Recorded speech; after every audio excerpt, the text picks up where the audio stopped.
शुरू करते हैं अब, ठीक है। कल मैंने आप लोग को आर्टिकल 1 टू आर्टिकल 4 बताया था।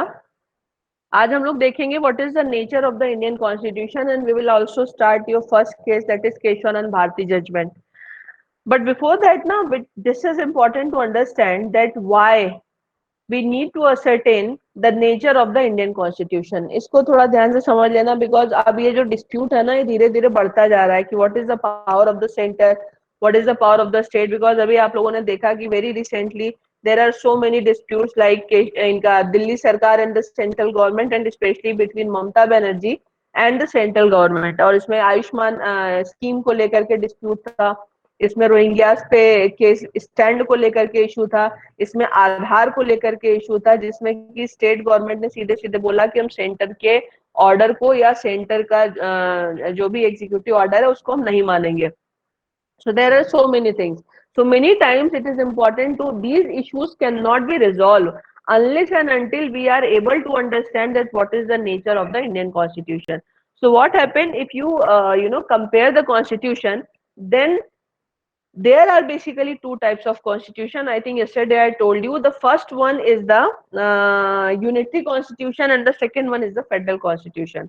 तो यूनिटरी और फेडरल में अगर आप देखोगे तो the best example of unitary constitution is the, दो देयर इज अनरिटन कॉन्स्टिट्यूशन, मैं उस पर बाद में आऊंगी इसका क्या मतलब होता है, बट यूनिटरी का जो एग्जांपल होता है वो है आपका UK.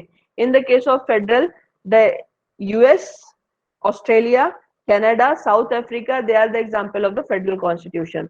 Now, when you compare the unitary and federal, what is the basic difference? इसको आप पढ़ोगे तो आपको बहुत सारी चीजें मिल जाएंगी, जैसे कि in the case of federal constitution, definitely you will get a written constitution.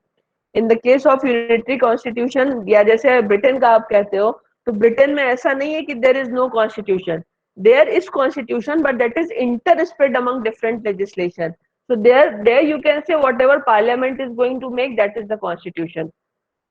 तो जहां पे कॉन्स्टिट्यूशन नहीं है, शायद कल मैंने आप लोगों को बताया भी था थोड़ा बहुत कि what is the basic difference between constitution and constitutionalism.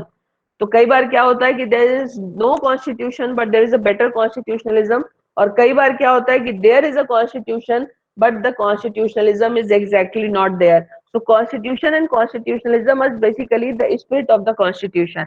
और कल मैंने एक चीज आपको बताई थी, इसको ध्यान रखना हमेशा, क्योंकि आगे भी आपको बहुत सारे डेविएशन मिलेंगे। डेविएशन का मतलब क्या होता है? डेविएशन का मतलब ये होता है कि suppose something is mentioned, something is written, a law has been written. जैसे सुशांत सिंह राजपूत का एक छोटा सा एग्जांपल हम लेते हैं, आगे और चीजें देखेंगे इसके बारे में।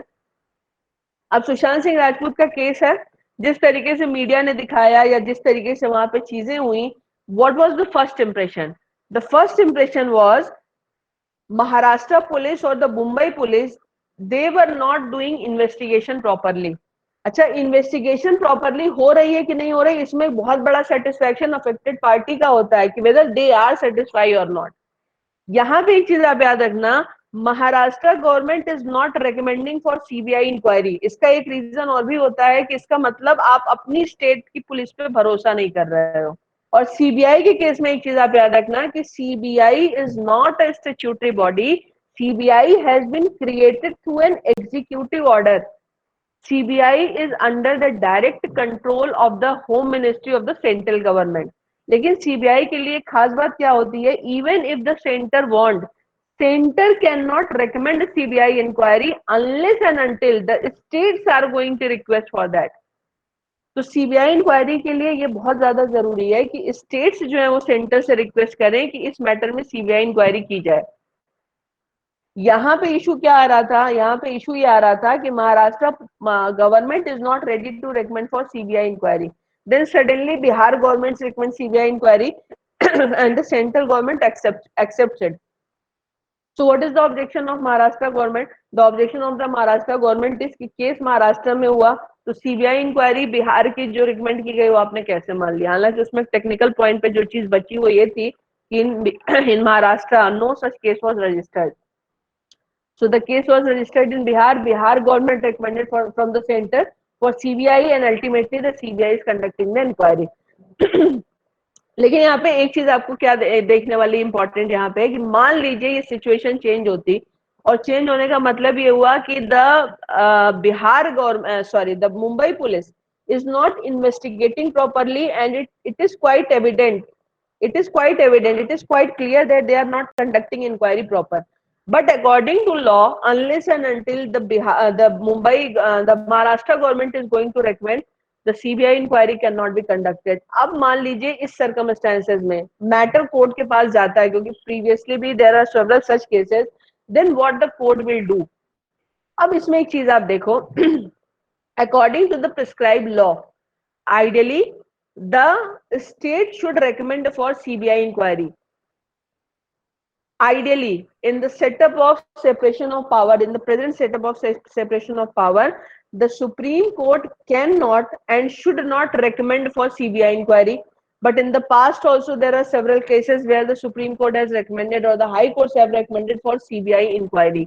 तो ये मैटर अगर सुप्रीम कोर्ट में जाता तो सुप्रीम कोर्ट क्या देखता? सुप्रीम कोर्ट ये नहीं देखेगा कि किसकी पावर और क्या है, वो चीजें तो देखी जाएंगी जो प्रोसीजर है. But the biggest concern for the judiciary in this case or any other such type of cases is to protect the justice.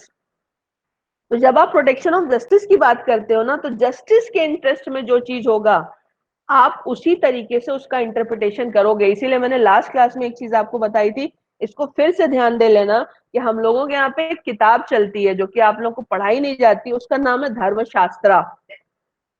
ये अगर आपको समझ में आ जाएगा तो आपको बहुत अच्छे से समझ में आ जाएगा कि लॉ कुछ भी लिखा हो उसका इंटरप्रिटेशन कब चेंज होता है. तो धर्मशास्त्र कोई आज की तारीख में आप कहते हो कॉन्स्टिट्यूशन या कोई भी लेजिस्लेशन आप कहते हो, क्योंकि हर लेजिस्लेशन का पर्पस होता है to protect dharma. And again I am saying dharma doesn't mean religion. To protect dharma, there is a constitution and there are other legislation. So if any provision or with the help of any provision with literal interpretation, if you cannot protect dharma, then immediately the courts change the interpretation. इसीलिए आगे आप बहुत सारे ऐसे judgement supreme court के देखोगे जहां law साफ साफ लिखा हुआ है, then there is no need of reinterpreting the thing, but they have reinterpreted. क्यों reinterpret किया? क्योंकि उनको समझ में आ गया कि जो जैसे लिखा है अगर हम इसको ऐसे ही पढ़ते हैं then we will not be able to protect dharma. तो एक चीज आप याद रखना, धर्मशास्त्र का मतलब होता है कॉन्स्टिट्यूशन और अदर लेजिस्लेशन, एंड धर्मराज का मतलब होता है the rule of law. So the basic purpose of all the Dharma Shastra is to protect law, and the basic purpose of all the legislation and the Constitution of India is to protect rule of law. यही rule of law के लिए interpretation change होता है और supreme court उस इतनी power ले लेता है जहां वो कहता है कि नहीं, हम सीबीआई इंक्वायरी के लिए कह रहे हैं कि सीबीआई इंक्वायरी होनी चाहिए, जबकि in the established settlement setup Supreme Court is not supposed to do so, but they are taking this power because somehow somewhere definitely there is failure on the part of the executive and failure on the part of the judiciary. तो ये literal interpretation और constructive interpretation को याद रखिएगा. Once the literal interpretation is going to murder justice, immediately the interpretation should be changed and they adopt a new kind of interpretation which is known as interpretation according to due process of law. तो ये fundamental of difference याद रखना, the difference between procedure established by law and the difference between procedure established by law and due process of law. The procedure established by law means literal interpretation. Due process of law means the interpretation which suits better to the justice, which is according to the natural law of justice, which suits better to the justice, which protects justice in a much better way. तो एक चीज आप और याद रखना, जो आपके procedural laws होते हैं, प्रोसीजरल लॉ जैसे आपका सीआरपीसी हो गया या आपका इंडियन एविडेंस एक्ट हो गया, जो आपके प्रोसीजरल लॉज होंगे और जो टैक्स लॉज होते हैं उनका इंटरप्रिटेशन हमेशा प्रोसीजर एस्टैब्लिश्ड बाय लॉ के अकॉर्डिंग होता है. उसमें the judiciary can not apply it's mind and they can not give a new interpretation. whatever is written under the tax laws, it should be interpreted in the same way. आपको बोला गया कि 31 अगस्त तक अगर इन tax department कहता है कि आप रिटर्न फाइल करोगे तो आप ये नहीं कहोगे कि हमारा ये रीजन था सो वी डिलेड, इसलिए हम नहीं फाइल कर पाए तो डेट एक्सटेंड की जाए. No, literal interpretation, date means date. But in the case of substantive law, to protect dharma, to protect justice और न्याय पे भी हम आएंगे, to protect justice, the provisions can be interpreted in a more constructive way, and that interpretation is a procedure established by law. और due process of law को procedure establish by law में जो जैसे लिखा है वैसे ही पढ़ा जाएगा. जैसे कि इंडियन एविडेंस एक्ट में आपने देखा होगा कि there are basically three things. The first thing is may presume. एक मिनट, मेरे मोबाइल लैपटॉप की बैटरी चली गई, मेरा चार्जर लगाती हूँ, एक minute.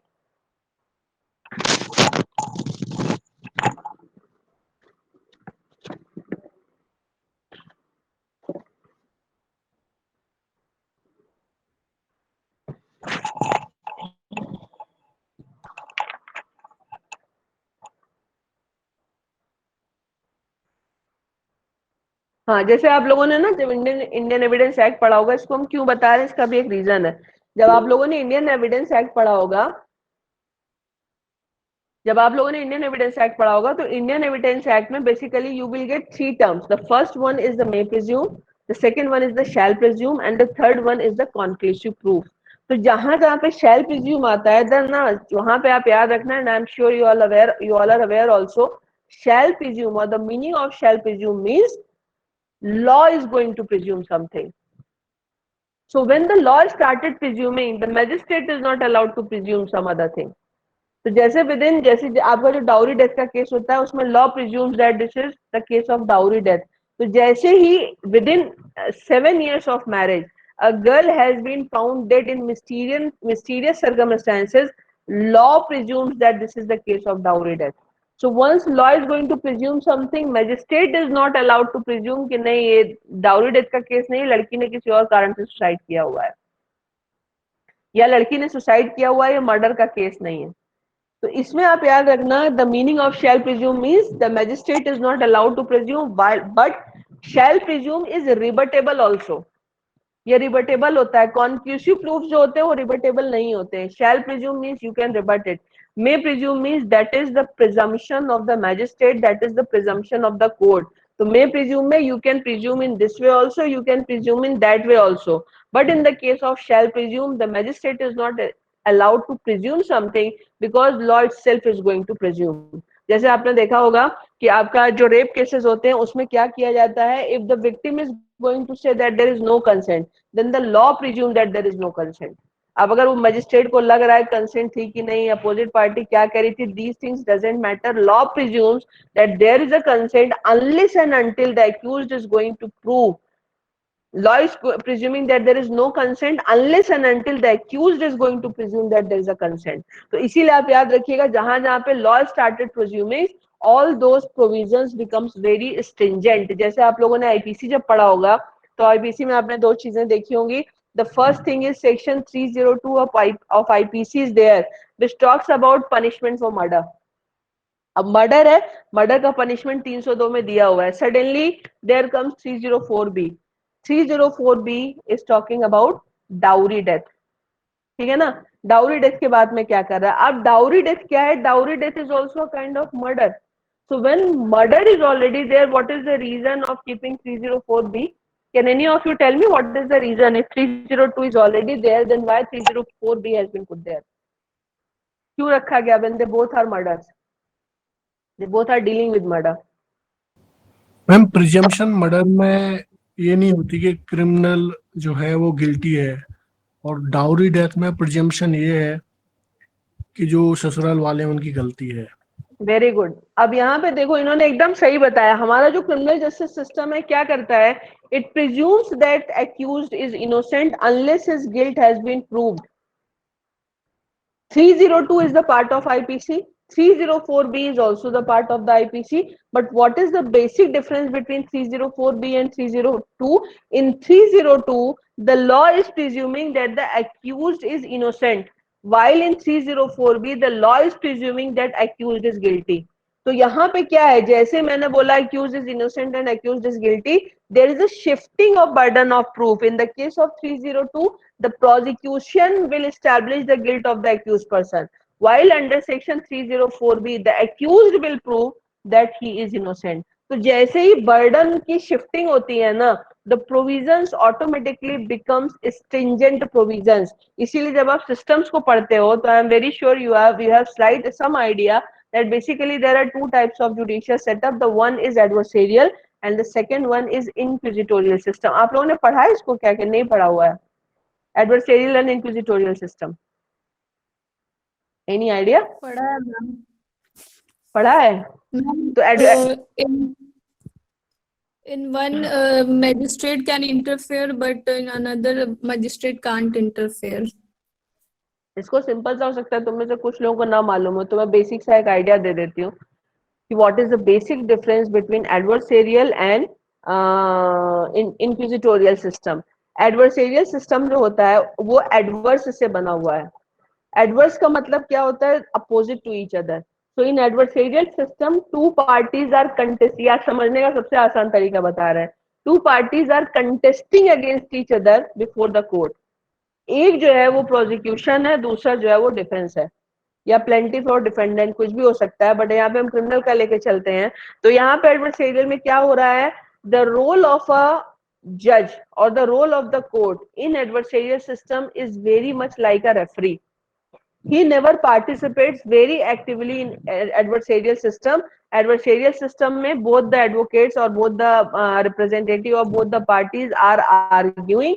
They both are producing evidence in their favor. The role of the magistrate or the role of the court is just to analyze those evidences, just to, with the help of those evidences, with the help of the testimony of the witnesses, the court has to reach on a particular conclusion that whether the accused is guilty or not. So adversarial system में judges never participate very actively. They are the silent spectator and they just decide the case on the basis of the evidences or the facts which has been brought into the notice of the court. उसकी basis पे देते हैं. दूसरे adversarial system में क्या होता है? Presumption is always in the favor of accused, that accused is not guilty unless his guilt has been proved. तो आप देखोगे कि हमारा, आप लोगों ने तो पढ़ा होगा, आईपीसी पढ़ा होगा, इंडियन एविडेंस एक्ट पढ़ा होगा, हमारा जो सिस्टम है that is so much favorable to the accused that even accused is going to confess. जैसे कल आप लोगों ने देखा होगा पुलिस का कन्फेशन बिल्कुल नहीं माना जाता, मैजिस्ट्रेट के कन्फेशन पे भी लोग करते हैं. 164 का बयान जिसको आप कहते हो, जैसे कल आपने देखा रिया चक्रवर्ती के वकील ने बोला कि प्रेशर में उन्होंने स्टेटमेंट दिया था और एक्चुअल में उन्होंने ऐसा कोई भी कन्फेशन नहीं किया था. तो यहाँ पे क्या होता है कि in the case of adversarial system, even if there are so many evidences, eye witnesses हों, आपकी टेस्टिमनी देने के लिए बहुत सारे अदर विटनेसेस हों, सर्कमस्टेंशियल एविडेंसेस हैं, एक्यूज अगर खुद भी कह रहा है कि मैंने किया था, तब भी वो ट्रायल चलाते हैं और ट्रायल चला करके प्रिज्यूम ये करते हैं कि एक्यूज इज इनोसेंट.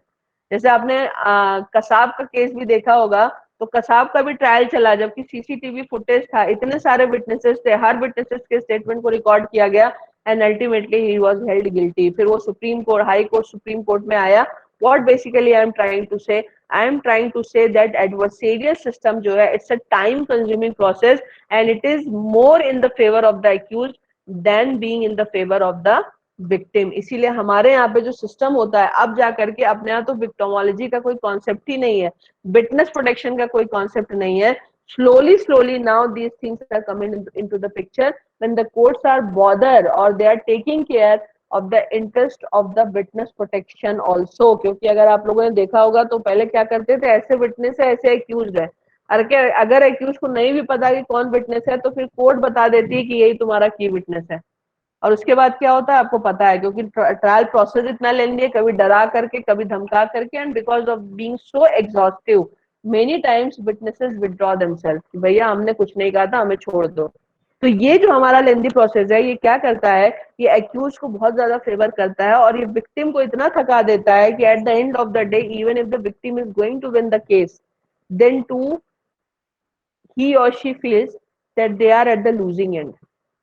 लेकिन जो आपका इंक्विजिटोरियल सिस्टम होता है, इंक्विजिटोरियल सिस्टम ये देखता है कि जो बैलेंस ऑफ कन्वीनियंस जिसको आप कहते हो, कि जो तराजू के दोनों पलड़े हैं, इसमें एक्यूज्ड गिल्टी लग रहा है कि इनोसेंट लग रहा है.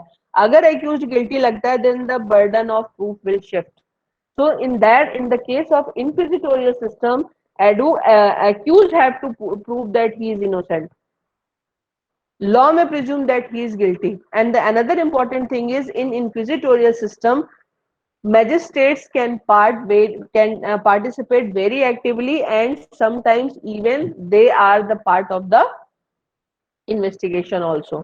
तो हमारे यहाँ पे भी जैसे आप टैक्स लॉज देखते हो ना, जितने आपके स्ट्रिंजेंट लॉज होंगे उसमें आप इन जैसे ट्रैफिक वायलेशन, आप ये नहीं कह सकते कि हम रेड लाइट नहीं देख रहे थे या हम परेशान थे या हमारा फोन आ गया तो हम जंप कर गए। Once you have violated the signal, then in that circumstances you are bound to पे।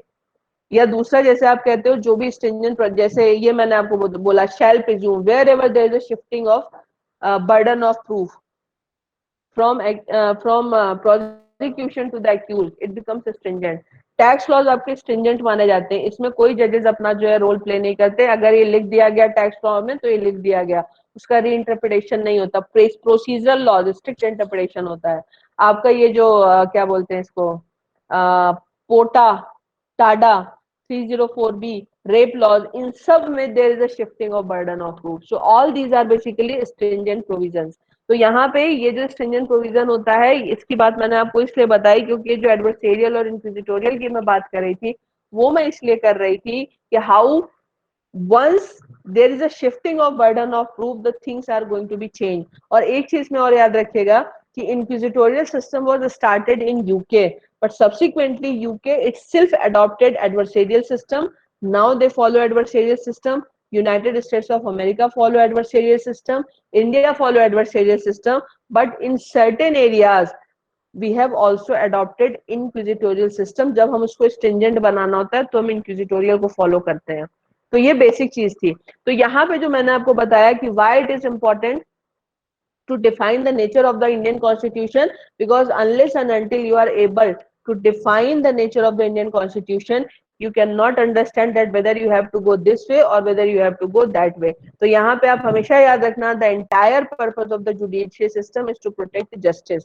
तो मैंने आपको बताया कि इंक्विजिटोरियल सिस्टम में जस्टिस देने का क्या कॉन्सेप्ट है, एडवर्सेरियल में जस्टिस का क्या कॉन्सेप्ट है, and how to give justice. The law remains the same but the interpretation keep changing. तो चेंज वो क्यों हो रहा है? चेंज वो इसलिए हो रहा है क्योंकि सर्कमस्टेंसेस चेंज हो रहे हैं और उनको लग रहा है कि अगर हम इस तरीके से न्याय नहीं दे सकते, क्योंकि इसको आप हमेशा याद रखना, द पर्पस ऑफ लॉ, जो मैंने अभी आपको बताया कि धर्मशास्त्र और धर्मराज, यही बेसिक पर्पस पूरे के पूरे जस्टिस सिस्टम का है। So if you understand this thing then you can solve anything. अब यहाँ पे जब आप देखते हैं सिस्टम्स की बात हम करते हैं, तो मैंने कल भी आप लोगों को कुछ कुछ चीजें बताई थी। Now I am going to again discuss the same thing, क्योंकि जैसे अभी मैंने आपको बोला ना कि now several issues are arising in India, several kinds of dispute between the centre and state. जैसे अभी आप देख रहे हो दिल्ली की सरकार और सेंटर की लगातार टसल चलती है, ममता बनर्जी और सेंटर की लगातार टसल चल रही है। Centre is going to make any policy, जैसे अभी आयुष्मान भारत का केस आया, दिल्ली ने बोला हम नहीं लागू करेंगे, बंगाल ने बोला हम लागू नहीं करेंगे। या फिर जैसे अभी आपका आधार आया था, आधार को लेकर के बंगाल ने बोला कि हम नहीं करेंगे। या रोहिंग्यास का इशू था, बंगाल ने बोला कि हम नहीं करेंगे। या अभी आपका जो सीएए का इशू आया है, इसको लेकर के बहुत सारे स्टेट्स कह रहे हैं कि हम इसको नहीं करेंगे, क्योंकि जबकि आपको पता है कि ideally states has nothing to do with citizenship, that is exclusively in the domain of the union. So there are so many things. तो ये चीज आप कैसे, ये जो conflict होता है इसको आप कैसे decide करोगे? You can decide these types of conflicts only by ascertaining the nature of the Indian Constitution. So in the unitary constitutions like UK, power is centralized, while in the federal countries it is interspread among the federal government and the states. तो जब आप federal government की बात करते हो तो इसमें एक चीज आप देखना, द ओल्डेस्ट फेडरल कॉन्स्टिट्यूशन या मॉडल जो है वो यूएस का माना जाता है।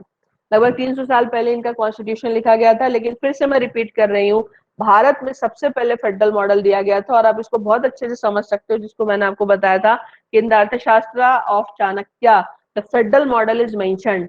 जो बड़ा राजा होता था उसको साम्राज्य कहते थे। जैसे चंद्रगुप्त मौर्य का साम्राज्य था, तो वो एक ऊपर राजा बैठा हुआ है, उसके नीचे में बहुत सारे स्टेट्स हैं जो कि राजा हैं। वो सारे राजा अपने अपने राज्य को संचालित करेंगे, लेकिन सुपर कंट्रोल किसका होगा? साम्राज्य के राजा का, यानी चंद्रगुप्त मौर्य का होगा। That was the federal structure and still the meaning of the federal structure is same. There would be a federal government and under that federal government there are different kind of states. They are having their own laws, they are having their own governments, but ultimately at the end of the day they are under the protection of a particular head which is known as the federal government. लेकिन India को चूंकि कहीं discuss ही नहीं किया जाता, हम खुद भी नहीं करते हैं. आपके आई एम वेरी श्योर कि आप जो जूरिस्प्रूडेंस पढ़ते हो उसमें भी आपने एक भी थ्योरीज इंडियन थिंकर्स की नहीं पढ़ी होगी, इसलिए हम यूएस का मॉडल लेते हैं. बट एनीवेज ओल्डेस्ट फेडरल जो मॉडल है वो यूएस का है. इसमें एक चीज और याद रखना कि there are basically two terms. The first term is confederation and the second term is federation and the third term is unitary. So what is the difference between confederation, federation and unity? In case of confederations, the units are very loosely attached. Loosely attach का मतलब क्या होता है? Loosely attach का मतलब ये होता है कि हमें नहीं अच्छा लग रहा तो हम निकल जाएंगे. There is a procedure but obviously I have an option to exit. जैसे आपका यूरोपियन यूनियन है, European Union is basically it's a kind of confederation. तो जैसे आपने देखा कि ब्रिटेन को नहीं अच्छा लगा तो ब्रेक्सिट कर लिया उसने, निकल गया बाहर वो. तो कन्फेडरेशन में क्या होता है? दे सर्टेन कंट्रीज और certain states come together, they are loosely attached to each other and on in certain circumstances by following that procedure they can conveniently exit. लेकिन जब ये फेडरल में कन्वर्ट हो जाता है तो फेडरल में क्या होता है? Federal is comparatively tightly attached in comparison to confederation. तो फेडरल में भी सर्टेन स्टेट्स कम टुगेदर, और जैसे कल मैंने आपको आई थिंक कॉन्ट्रैक्टेरियन थ्योरी का एग्जांपल बताया था, states come together, they surrender their sovereignty up to certain extent in favor of the federal government, but they do not surrender their complete sovereignty. कुछ कुछ चीजों को सरेंडर करते हैं, जैसे इकोनॉमिक इंटरेस्ट को सरेंडर कर दिया, फॉरेन पॉलिसी को सरेंडर कर दिया, डिफेंस को सरेंडर कर दिया. तो फेडरल कंट्री जैसे आप अमेरिका की बात करते हो तो इन चीजों को छोड़ करके rest of the things are in the hands of the state government. State government के हाथ में ये चीजें हैं. तो फेडरल में क्या होता है? Some countries are coming together in give and take or in exchange of some other things and they are ready to surrender their sovereignty. तो अमेरिका के केस में आप याद रखिएगा till 1781 America was a confederation and in 1789 it became federation.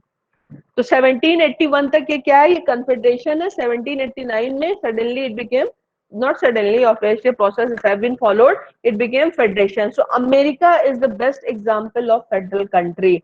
Federal countries में जब आप देखोगे तो आपको कुछ कुछ चीजें मिलेंगी, जैसे इनके दो संविधान होंगे, एक स्टेट का होगा एक फेडरल का होगा. दो सुप्रीम कोर्ट होंगे, एक स्टेट का होगा एक फेडरल का होगा.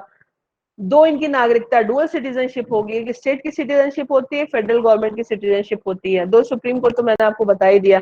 इनके लॉज भी दो होते हैं, एक फेडरल लॉ होता है एक स्टेट लॉ होता है. क्रिमिनल लॉ भी, क्रिमिनल लॉ में भी स्टेट्स के अपने अपने क्रिमिनल लॉज होते हैं. उसके अलावा क्या होता है?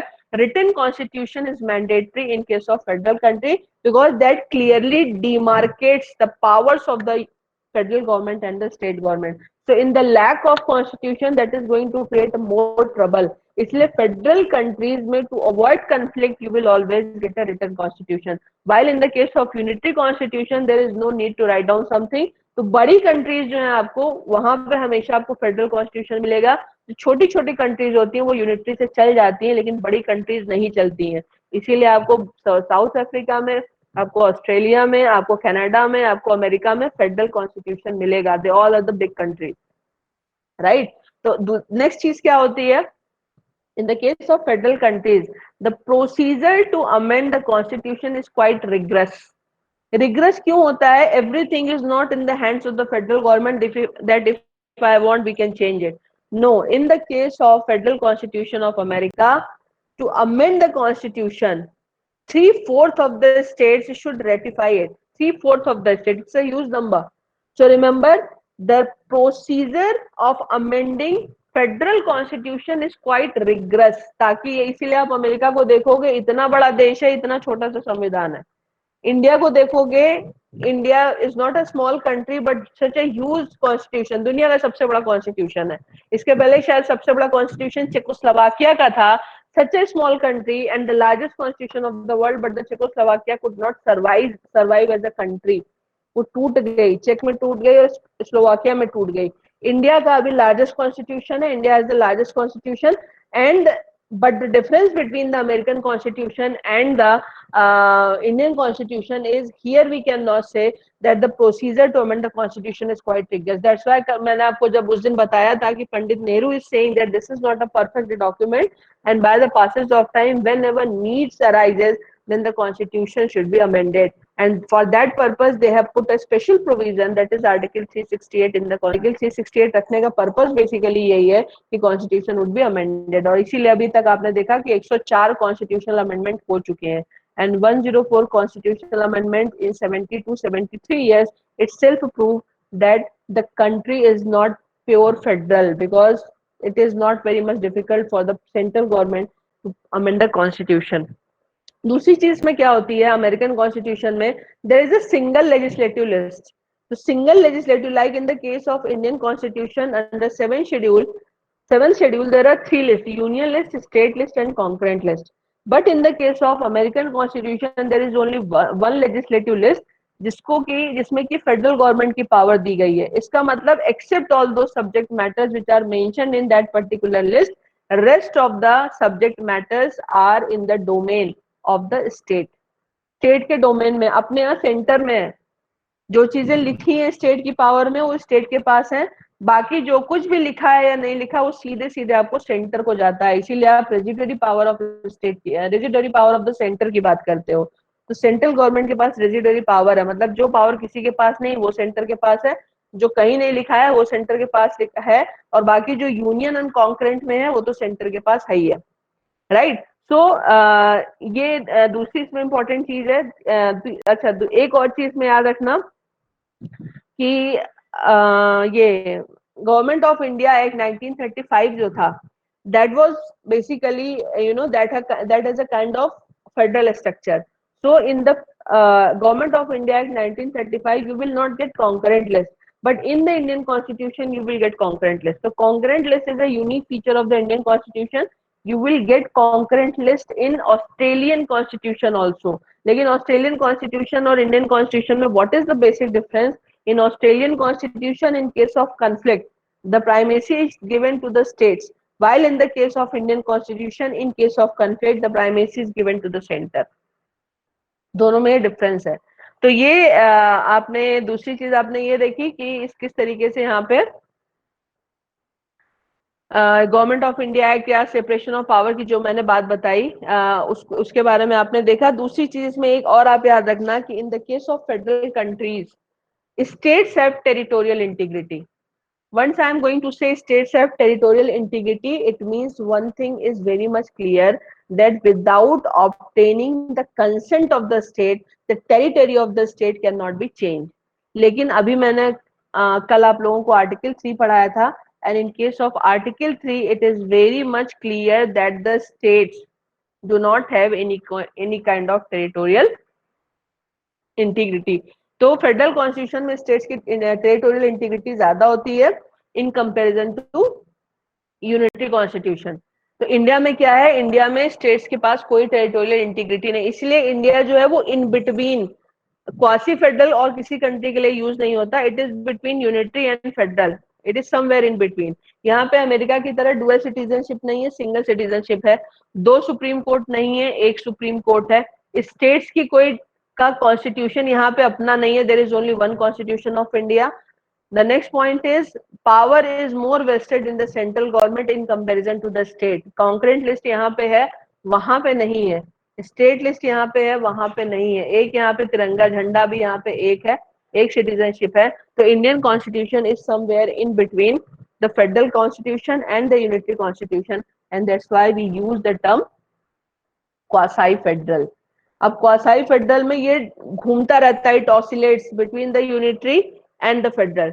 Sometimes the power is giving more to the states, then it moves towards federal. Sometimes in suppose there is emergent situation or emergency like situation, it shifts towards the unitary constitution. तो constitution का nature क्या है इस पे हम लोग discussion करेंगे. लेकिन अब मैंने शायद आप लोग को ये बता दिया कि why it is now this thing is clear to your mind, that why it is important to ascertain or to decide the nature of the Indian constitution. तो इसको डिसाइड करने के लिए एक चीज और याद रखिएगा, कल शायद मैंने आप लोग को बताया भी था कि जब तक इंडिया में एक पॉलिटिकल पार्टी का राज था तब तक there was no problem what was the nature of the constitution, because there was no clash between centre and state. कुछ गिनी चुनी पॉलिटिकल पार्टियां थी, आपकी कम्युनिस्ट पार्टी थी, जनता पार्टी आपकी बाद में आई थी, वो भी बहुत पावरफुल नहीं थी, जनता पार्टी आपकी थी, कुछ कुछ दल थे जो कि और आज जितनी पॉलिटिकल पार्टीज हैं तब तो वो एग्जिस्टेंस में भी नहीं थी। Maybe you are not aware, there are 1800 registered political parties in India, 1800, और कईयों के 1800 मैंने आपको बोल दिया तो आपको खुद समझ में आ गया कि मैक्सिमम क्या हमें नाम ही नहीं मालूम है, कुछ कुछ के हम नाम जानते हैं। और ये जो बूम आया पॉलिटिकल पार्टीज का, ये बेसिकली आपका कोalition एरा शुरू होने के बाद आया है। Again, I am repeating that this is not a very good sign because the regional political parties have regional interest. So many times they compromise with the national interest. But as a nation, the national interest is always more important than the regional interest. तो ये जो आपकी regional parties जैसे जैसे powerful होने लगी, the confrontation between the union and the states it started increasing, और जैसे जैसे बढ़ने लगा ये नीड महसूस की जाने लगी कि now the nature of the constitution should be redefined. और सबसे ज्यादा इसकी जरूरत तब पड़ी जबकि the central government started imposing article 356 on those states which were run by other political parties.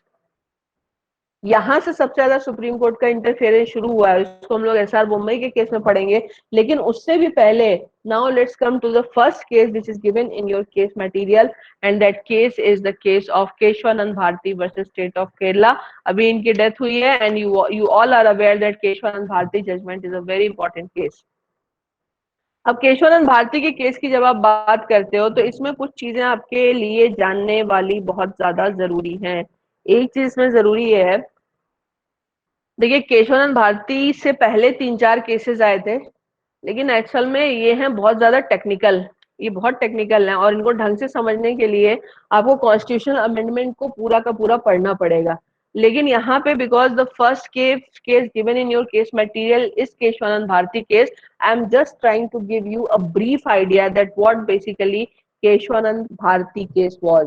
तो इसमें एक चीज आप देखना, एक छोटी सी चीज, अगर आप लोग के पास कॉन्स्टिट्यूशन होगा तो जरा कॉन्स्टिट्यूशन में आर्टिकल 13 सब क्लॉज 3 खोलना, 13 सब क्लॉज 3 खोलना,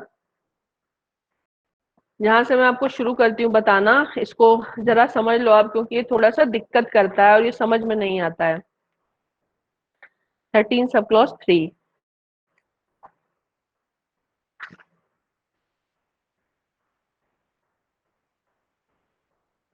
देखो जब आप लोग 13 पढ़ते हो ना तो 13(1) and 13(2) they are basically dealing with pre and post constitutional laws। इसको जरा बेसिक्स आप ये समझ लेना कि when the Britishers left India and Indian constitution came into existence, overnight it was not possible to change all the laws। अभी भी नहीं चेंज किया हमने, अभी भी उन्हीं के बनाए हुए लॉज को फॉलो कर रहे हैं, तो ओवरनाइट लॉज को फॉलो करना चेंज करना पॉसिबल नहीं था। But what is the difference in pre-constitutional and post-constitution position? The difference is in pre-constitutional era there was nothing like fundamental rights. Constitution came into the picture and that gives us fundamental rights. तो constitution में fundamental rights को सबसे ज्यादा importance देने का the basic reason is our whole freedom fight was basically for our rights. They were not respecting our dignity, they were not respecting our rights, they were continuously exploiting us, continuously वो हमें exploit कर रहे थे। और दो बहुत बड़ा जो रीजन इन लोगों के विरोध का था उसमें एक ये था कि इन्होंने एक तो एजुकेशन इंस्टीट्यूशंस को कैप्चर किया। मैंने आपको शायद यहाँ पे बताया था कि मैकॉले ने आकर के इंडिया के बारे में क्या बोला था कि यहाँ तो कोई ऐसा ही नहीं जो पढ़ा लिखा ना हो, इनको हम क्या गुलाम बनाएंगे, इनका एजुकेशन सिस्टम हमसे 1000 गुना बेटर है। तो एक ही तरीका हो सकता है यहाँ पे हम अपने एजुकेशन सिस्टम को इम्पोज करें, और एक बाहरी भाषा इम्पोज करके इन्होंने पढ़े लिखे लोगों को गंवार बना दिया। क्यों? क्योंकि दे सेड कि if you don't know English you don't know anything. तो ये उनका एक कॉन्सेप्ट चला। लेकिन यहाँ पे एक इंपॉर्टेंट चीज आपके लिए जानने वाली क्या है कि when the constitution came into the picture there were several pre-constitutional legislations which were in the violation of our fundamental rights।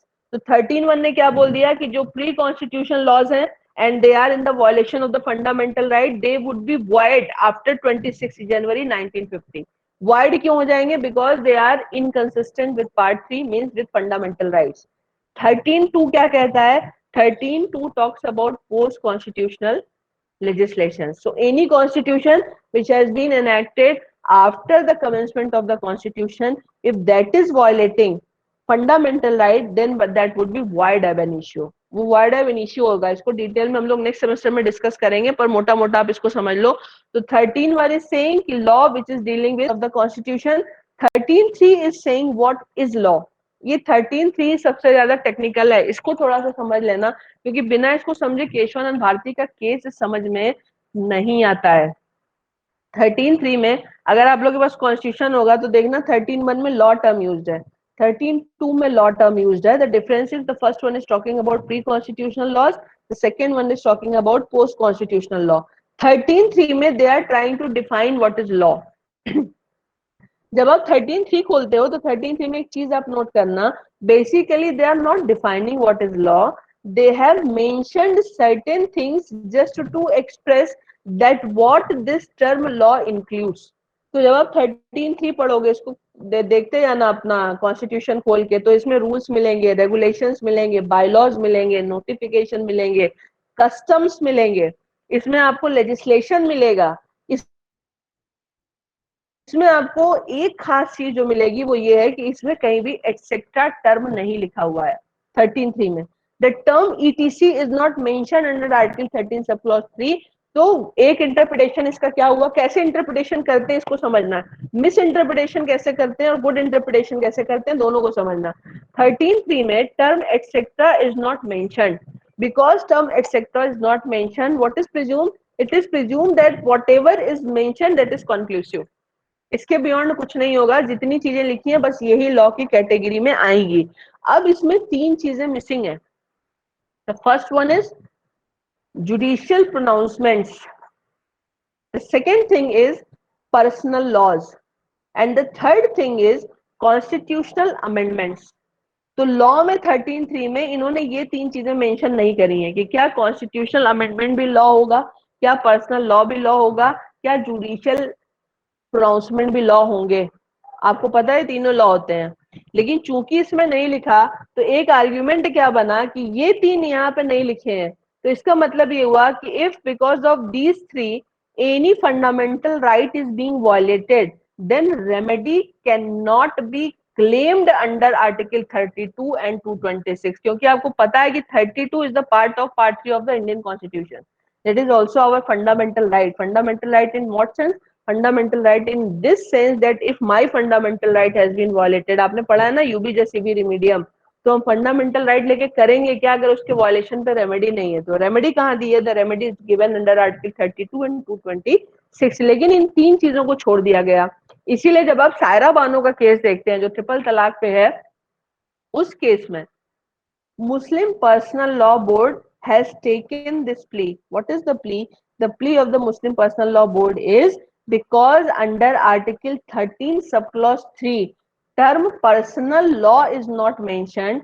It means even if any personal law is in the violation of part 3 of the Indian Constitution, like in the case of Saira Bano or triple talaq, the issue was related with equality.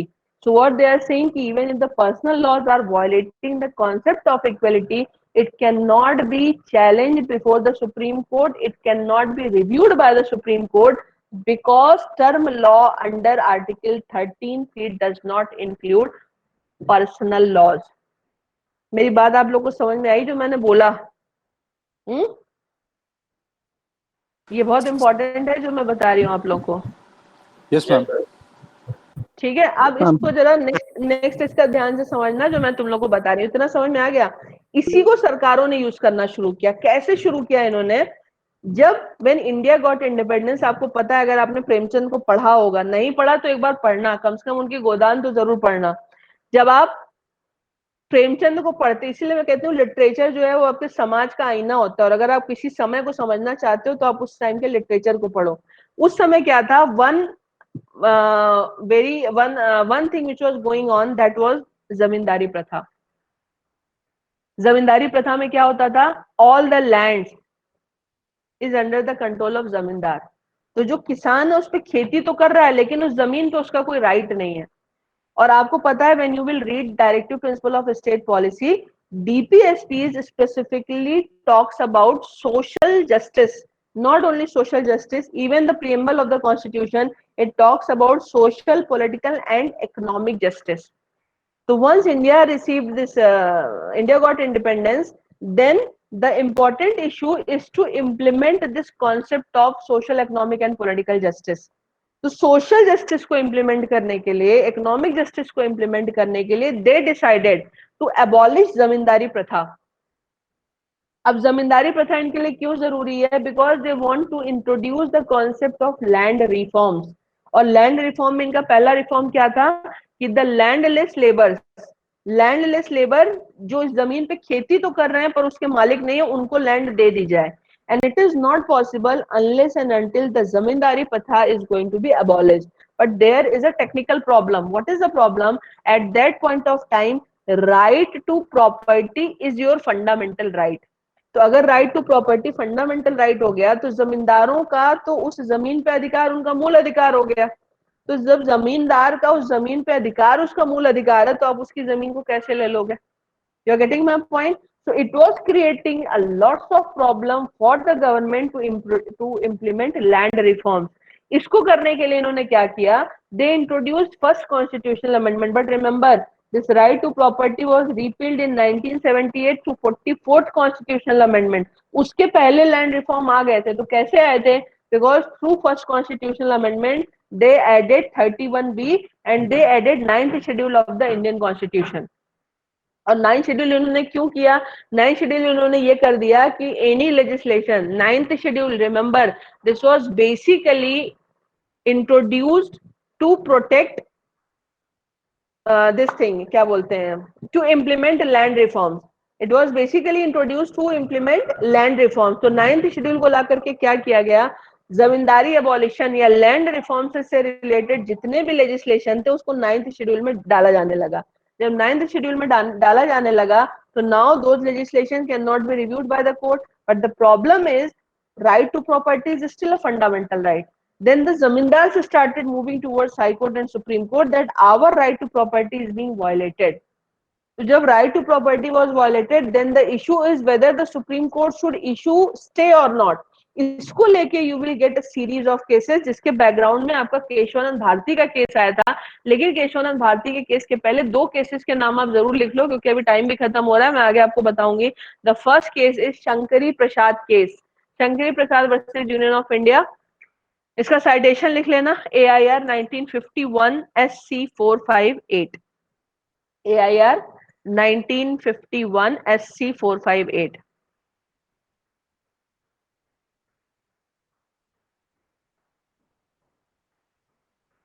अब इसमें क्या किया गया? इसमें first constitutional amendment यानी 9th schedule को जो add किया गया था और उसके कॉरेस्पॉन्डेंस में जो लॉ बना करके 9th शेड्यूल में डाले गए थे, the constitutionality of first constitutional amendment act was challenge in the case of Shankari प्रसाद।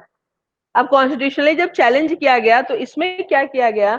इसमें सुप्रीम कोर्ट को यह बताना था कि क्या फंडामेंटल राइट्स को कॉन्स्टिट्यूशन को अमेंड करके वायलेट किया गया, और अगर किया गया तो क्या इसका रिव्यू इस बेसिस पे हो सकता है क्या कि फंडामेंटल राइट को वायलेट करता है। अब इसमें एक चीज देखना कि समय के साथ साथ कैसे इंटरप्रिटेशन चेंज होता है। At that point of time reform means land reforms and implementing the idea of social and economic justice is more important than protecting rights or property rights of zamindar. तो supreme court का interpretation क्या आया? Supreme court का interpretation ये आया कि 13(3) में constitutional amendment term law में इंक्लूडेड नहीं है। तो अगर कॉन्स्टिट्यूशन को अमेंड करके आप फंडामेंटल राइट को वायलेट करते हो तो इसमें कुछ भी अनकॉन्स्टिट्यूशनल नहीं है। Fundamental right it means they can curtail through constitutional amendment. That was the interpretation of the supreme court in the case of Shankari Prasad. मेरी बात तुम लोग को समझ में आई? कॉन्स्टिट्यूशन को अमेंड करके राइट टू प्रॉपर्टी को कर्टेल किया गया लेकिन खत्म नहीं किया गया। जमींदार किस बेसिस पे गए? शंकरी प्रसाद के केस में शंकरी प्रसाद किस बेसिस पे गए कि उनके राइट टू प्रॉपर्टी जो फंडामेंटल राइट है उसको वायलेट किया जा रहा है। सुप्रीम कोर्ट ने क्या कहा? सुप्रीम कोर्ट ने ये कहा कि सिर्फ वो लॉ जो 13(3) में मेंशन्ड फंडामेंटल राइट को वायलेट करते हैं उसको हम रिव्यू करके अनकॉन्स्टिट्यूशनल डिक्लेयर कर सकते हैं, लेकिन उसमें कॉन्स्टिट्यूशनल अमेंडमेंट टर्म 13(3) में नहीं है। तो बिकॉज और through the constitutional amendment if fundamental right has been curtailed, then in that circumstances we cannot review, we cannot do constitutional। तो इन्होंने ये डिक्लेयर कर दिया कि फर्स्ट कॉन्स्टिट्यूशनल अमेंडमेंट कॉन्स्टिट्यूशनल है। अब इसमें आप देखो कि कंफ्लिक्ट ऑफ इंटरेस्ट है between the property right and the social justice. मैंने उस दिन आप लोगों को एक इंटरप्रिटेशन का तरीका बताया था, आई होप कि मैंने बताया था कि there is a conflict between your interest and the interest of your family. ये हमारी पुरानी विधि है इंटरप्रिटेशन की, then the interest of family should be protected. In case of interest of family and the interest of society, if there is a conflict, then the interest of society should be protected. In case of interest of society and interest of country, the interest of country should be protected. तो यहाँ पे क्या है, यहाँ पे clear है कि there is a clash between interest of society and interest of certain individuals. So here you can very well see that the court has tried to protect the interest of society. Society के interest को protect करके इस constitutional amendment को इन्होंने upheld किया। The same time of similar type of issue was raised in the case of Sajjan Singh versus state of Rajasthan, AIR 1965 ST 845। इसका नाम लिख लेना, Sajjan Singh versus state of Rajasthan.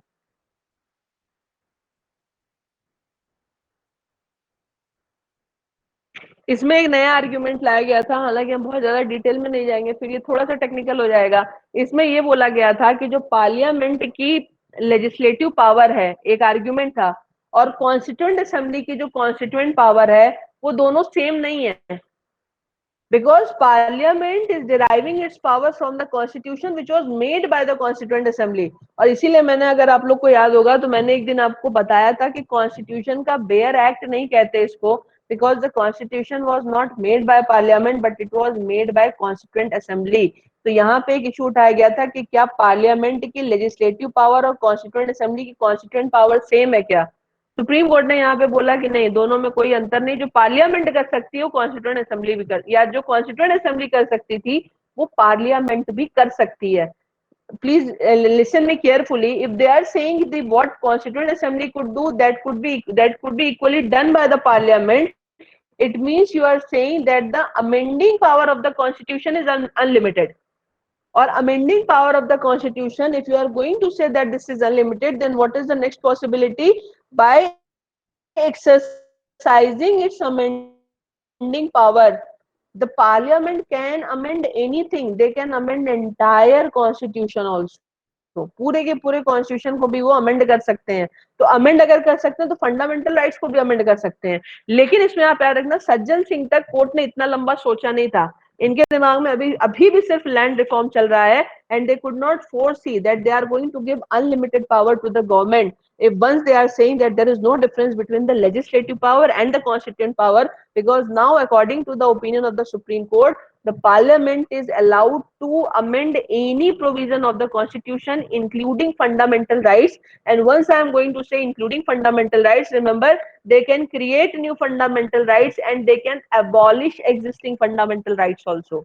कुछ भी कर सकते हैं। It is like rewriting the whole constitution. But again, in the case of Sajjan Singh, the judgment of Shankari Prasad was upheld again, और ये कहा गया कि नहीं, लैंड रिफॉर्म से रिलेटेड जो भी चीजें हो रही हैं वो अनकॉन्स्टिट्यूशनल नहीं है। But suddenly now the third most important case, इसको आप याद रखिएगा, the third case is Golaknath case 1967, and this case has basically change so many things. Golaknath का केस आया, गोलकनाथ के केस में what suddenly supreme court is realizing, इसको मैं डिटेल में कल में बताऊंगी क्योंकि 10:30 हो चुके हैं।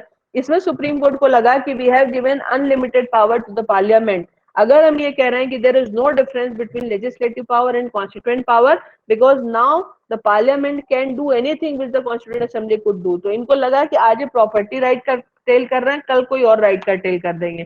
तो इन्होंने एक नया इंटरप्रिटेशन यहाँ पे दे दिया, और पुराने तो दोनों जजमेंट थे उस जजमेंट को ओवर रूल कर दिया, और ये कह दिया कि कॉन्स्टिट्यूएंट असेंबली, कॉन्स्टिट्यूएंट पावर और लेजिस्लेटिव पावर में डिफरेंस है। और इन्होंने यहां तक कर दिया इस केस में कि fundamental rights are unamendable, they can not be amended by the parliament. Golaknath के केस में क्यों और किस चीज पे ये चीजें बोली गई थी, इसको हम आप लोग को आगे बताएंगे। आप लोग का मुझे आप लोग की अटेंडेंस लेनी है। कैसे लूं भाई? ये अटेंडेंस तो एक और बड़ा बवाल है भाई।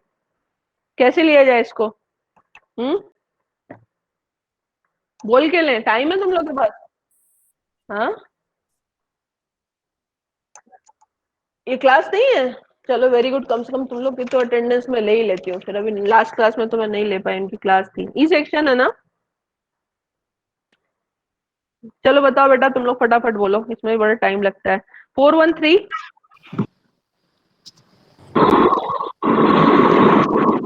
अपने अपने अपने अपना माइक म्यूट करो। जिसका अटेंडेंस बोलेंगे सिर्फ वही ऑन करेगा। 661, 698,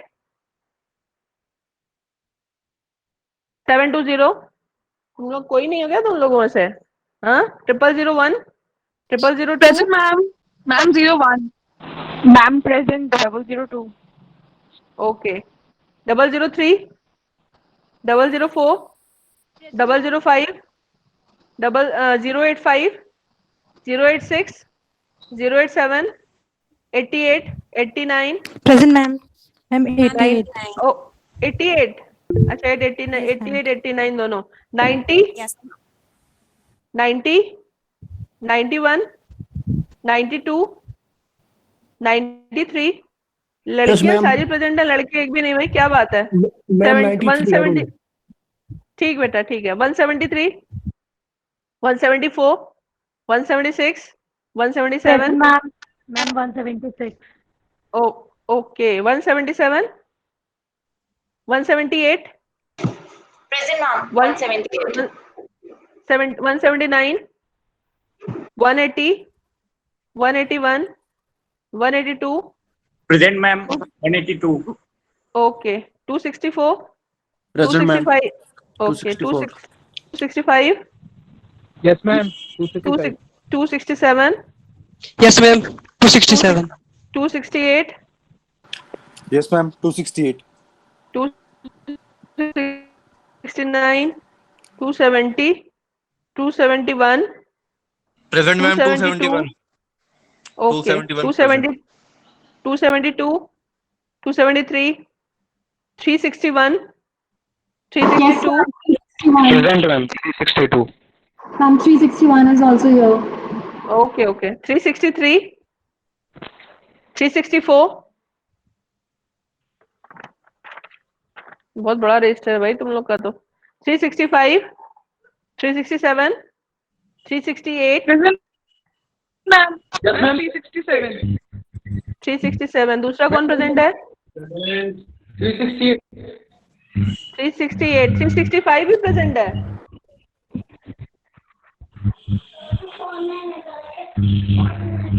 three 69, Yes, 37, 369, ma'am. 370, 457। 370 present. Okay, 457, 458, 459, 460। अच्छा ठीक है, 460 है present. 460, 461, Present, ma'am. 462, 463, Present, ma'am. 464, 465, Ma'am, 464. 464। Okay, 465, 549, 550। Present, ma'am. 550. Okay, 551, Present, ma'am. 551. 552, 553, Ma'am, 553. 553। Okay, 554, 555, 556, 556 present. Yeah, ma'am. Okay okay, 557, 639, Present, ma'am. 641, Present, ma'am. 642, Present, ma'am. 643, Present, ma'am. 644, 645, Present, ma'am. 647, 648, 650, 734. Present, Seven- ma'am. 734. 744. Yeah. Okay. 735. 736. 737. 737. 738. 740. 741.